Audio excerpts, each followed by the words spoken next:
Zee 24 तास एक पाऊल पुढे। पुणेकरांसाठी आजचा रविवार वेगळा होता।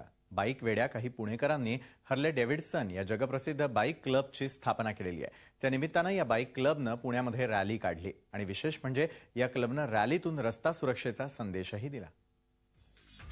हर्ले डेव्हिडसन बाईक मधील जगप्रसिद्ध नाव। हर्ले डेव्हिडसनची सवारी रस्त्यावरून निघाली की कोणाचंही लक्ष वेधून घेते। एक दोन नाही तर तब्बल 40 हर्ले डेव्हिडसन रस्त्यावरून निघाल्या तर हे दृश्य पुणेकरांना पाहायला मिळालं। हर्ले डेव्हिडसन क्लब इंडियाची स्थापना यापूर्वीच झाली आहे, पण पुण्यात असा क्लब नव्हता। पुण्यातले हर्ले डेव्हिडसन धारक मुंबईच्या क्लबशी संलग्न होते, त्यासाठी त्यांना मुंबईला जावं लागे। त्यातून पुण्यामध्येच असा क्लब स्थापन करण्याची कल्पना पुढे आली।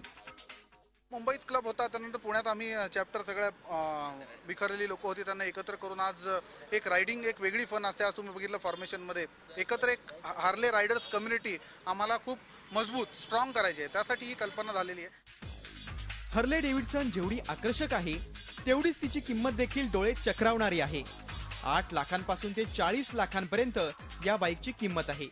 ही बाईक पाहण्यासाठी गर्दी होत असल्यानं क्लबनं प्रत्येक रॅलीतून एखादा सामाजिक संदेश देण्याचा निर्णय घेतलाय। ठराविक कालावधीनंतर पुणे आणि परिसरात अशी रॅली काढली जाईल। ऍक्सिडेंट हा ऍक्सिडेंट असतो, पडू शकतो माणूस घसरून, तेव्हा तुम्हाला इजा होऊ नये आणि काय सेफ्टी प्रिकॉशन्स व्हाईल रायडिंग तुम्ही घ्यायला पाहिजे हे आम्ही ह्या HOI द्वारे प्रमोट करत आहोत। ही महागडी बाईक सर्वसामान्यांच्या आवाक्यात नाही, मात्र या बाईक क्लबनं दिलेला संदेश नक्की आचरणात आणता येऊ शकेल। झी 24 ताससाठी नितीन पाटोळे, पुणे। झी 24 तास एक पाऊल पुढे।